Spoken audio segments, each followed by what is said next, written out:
I swear, it's like I put on the microphone, I start recording, and immediately my family comes running in to say something every single time. Every time.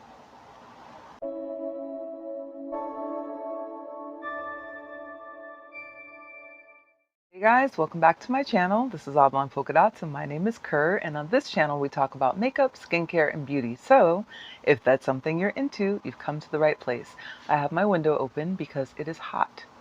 Hot. In the 80s hot. And I don't want to have the fan on because it's going to be really loud. So we're going to get through this with the window open. Yay! So today we are going to talk about fragrance. We have our fragrance tray for the week, and I have practiced holding this up so that I don't drop it. We're going to turn it a little like this. We're going to turn it a little like that. And then we're going to talk about what we have. So this is the tray for, what's today's date? I'm sure it'll be in the description. Y'all, I'm lost for time here. I have no idea what it is. I think it's August 28th, Sunday, August 28th. Don't quote me. So we're going to talk about everything on this tray. This tray happens to have all of my favorite fragrances and, well, not all of them. I shouldn't say it like that, you guys, because you know it's not true. But many fragrances I have purchased and repurchased. I should say it like that. I have had this one, for example, twice. It's the second time I've had it. I've had this one at least 4 times, and not in this size either, in the bigger size. I believe this is my second version of this one, and I have this one along with a backup for it because this is my second, so the backup will be the third. Yeah, let's talk about it, shall we? We're just going to go through our cards here and we'll just grab whatever we have first. So we're going to begin with Marc Jacobs Daisy Love, which is this one right here. It's the one of the ones that has a little flower there in the front. And this happens to be my husband's favorite fragrance on me. So that's why I purchase and repurchase. And as you can see, I've worn this bottle down to death. So I wear it a lot. It's a nice, fruity, bright, girly, feminine fragrance. So Marc Jacobs Daisy Love is an eau de toilette, and as you know, I prefer eau de parfums or extraits, but there are a couple of EDTs that I really enjoy, and this is one of them. And the top note is cloudberry, middle is daisy, base is cashmere musk, and driftwood. I don't really feel like the notes tell the whole story about this fragrance. The main accords are fruity, musky, aromatic, floral, woody, sweet, powdery, marine, herbal, and green. And I think that fruity hits the nail on the head with this fragrance. If you're looking for something that's juicy, bright, heavy like a fruit salad, like that kind of fruity, lots of, I don't know, I smell berries, I smell mangoes, kiwis, like fruit, then this could be the fragrance for you. If you like something that's really sweet, that's very just youthful. It's very youthful. I wouldn't call it immature, but I would definitely say this is something that someone in their 20s could easily reach for, even maybe an older teenager, you know, like 19, 18. So it's one of my favorites though. And as you know, I'm 44 and I'm still rocking this fragrance. It's nice. It's not overwhelming. It has a good sillage, but really you're going to have a scent bubble by about 30 minutes to an hour after putting this on. And it's definitely office friendly. It's just a nice, sweet fragrance. Next we have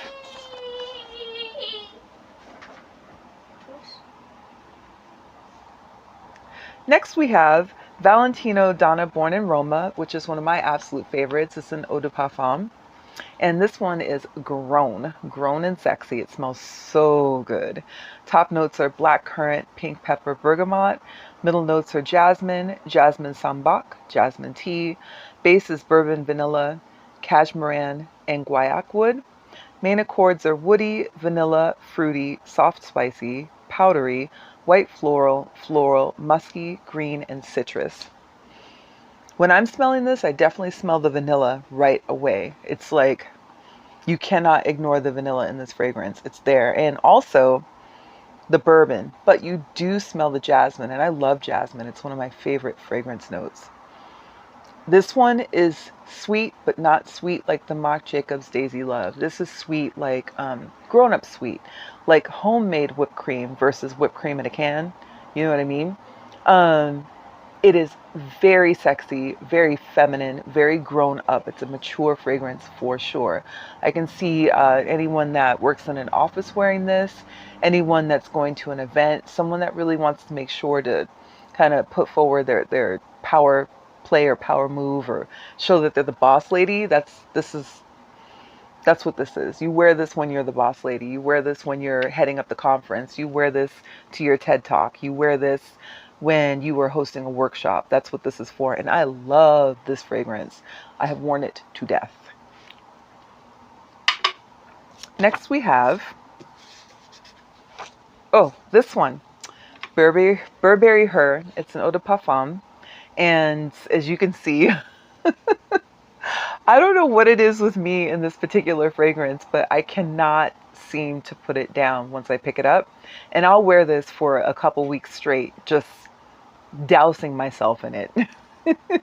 I can definitely overspray this one and no one has said anything, but it does have a good sillage, and I wouldn't necessarily say there's a scent bubble so much as it's like kind of a scent dome. So be careful about overspraying this. I think that 5 sprays is probably more than enough, especially if you're in an office environment. But that being said, this is one of my absolute favorite fragrances, hence why I have a backup bottle. So the top notes are strawberry, raspberry, blackberry, sour cherry, black currant, mandarin orange, and lemon. The middle is violet and jasmine. Base is musk, vanilla, cashmeran, woody notes, oak moss, amber, and patchouli. Main accords are fruity, powdery, sweet, woody, and musky. This one, yes, this one is fruity, but you're going to get the musk more than you get fruity, I think. It is sweet though, and it's not sweet where it's sickeningly sweet. It's not cloying or anything like that, but it is sweet. So sweet like a, what's something that's not cloyingly sweet but smells sweet? Like, you know how grass can smell sweet versus like a marshmallow smelling sweet? That's a different kind of sweet. That's what this is. But it is a really beautiful fragrance. It's completely office friendly. It's not going to be obnoxious. It's one of those fragrances that is truly a designer fragrance. It's meant to appeal to the masses, and it definitely appeals to me. I love it. When I put this on, I feel like I'm going to be productive. I feel like it's going to be a great day. Like I'm going to be able to close the deal, make the sale, shake the hand, you know, book the flight, whatever you want to call it. This is a fantastic fragrance. I do recommend this. For me, I believe when I first bought this, the first time it was a blind buy, and it's one of the best blind buys I have had for sure. Love it. We have Viktor and Rolf Flower Bomb. Like I mentioned before, I've had this fragrance 10 million times, and not in a bottle this small. I bought this small bottle because if I didn't, this would dominate. I would wear this all the time. I don't care if it's summer, spring, fall, winter. This was my fragrance for years. I wore this every day for years. That's why I went through so many bottles. And I just finally decided, like, I'm never going to touch the rest of my collection if I keep wearing this. So the last time I ran out was I think it's like a 3.2 ounce bottle I ran out. And then I started fiending like a crackhead. I mean, just like scratching at myself, really wanting this fragrance. And I finally was like, okay, look, I'll make a deal. You can buy a small bottle, but you can't use it all the time. And I was like, yes, let's get the small bottle. Yeah, I know I'm pretty rabid about it, but I'm telling you, this is one of my all-time top shelf favorite fragrances. So Viktor and Rolf Flower Bomb Eau de Parfum. Notes are tea, bergamot, osmanthus. Middle is orchid, jasmine, rose, freesia, African orange flower. Base is patchouli, musk, and vanilla. Main accords are floral, patchouli, white floral, woody, citrus, powdery, sweet, musky, warm, spicy, and rose. It's the tea. I always smell the tea. Every single time I smell this, I smell the tea. And I think it's a black tea, not a green tea. And I definitely smell the vanilla. Vanilla is such a powerful fragrance, though. It's like a really strong fragrance note. If you put it in anything, you're going to smell it.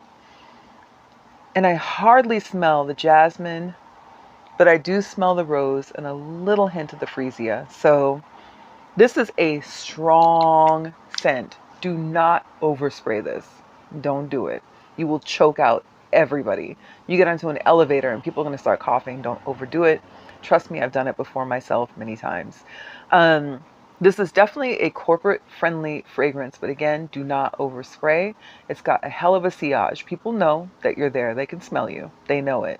We're not talking scent bubble or scent dome. You're just going to take over the office with this. So for me, typically when I put it on, I will do 3 sprays. That's it.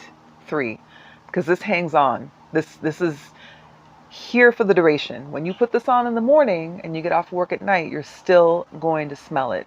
You know, as you kind of like pass your hand in front of you, you're going to smell this fragrance. It's a flower bomb. It really, really is. They knew what they were doing when they made this, and I'm so glad that they did. It's one of my absolute favorites. So last on our tray, we have Bvlgari Omnia Coral. This is also an eau de toilette. I know. But hear me out. Just like the Marc Jacobs Daisy Love, this does have a place in my collection. I think that it's a really beautiful summery scent. It's juicy. So notes are bergamot, goji berries. Middle is pomegranate, hibiscus, water lily.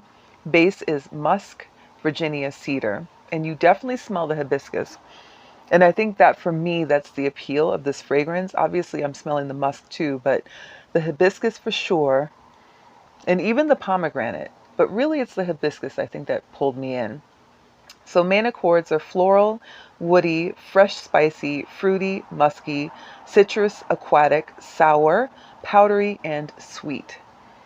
When they say sour, I think what they're really talking about is sour more on like the side of a lemon, not sour on the side of like milk, like something lactonic. They're talking more of like a citrus kind of sour. And this, I would say, is a more mature fragrance. I can see somebody, you know, in their 30s or older reaching for this. Yes, you can wear this to the office, but this really, to me, is more of a running errands, going to brunch, hanging out with the girls, you know, even if you're just around the house doing, you know, laundry, cleaning up, stuff like that. This is one of those fragrances. It's not going to annoy anyone when you wear it, but it's just kind of a, ho-hum everyday fragrance. It's not extra great and it's not so-so. It's in between those two, right? I don't know how else to describe this. I reach for this, like I mentioned, when I just want to put on a fragrance that's just an everyday grab. This is an easy everyday reach for sure. And it's not too sweet. It's not cloying or anything like that. It's just like a comfortable mid-range sweet. Well, that is the tray for this week, you guys. Let me know if you have these fragrances. Let me know what you think of them. Do you wear them? Are they on your wish list? Have you tried them before? Do you like them? Do you hate them? Is there something that you'd reach for instead? Let's talk about it in the comment section, you guys. I'm trying to find out what you're into. Let's talk about it. Anyways, thank you so much for joining me. I really appreciate your time. Don't forget to like, comment, subscribe, and share. And I will talk to you soon. Take care.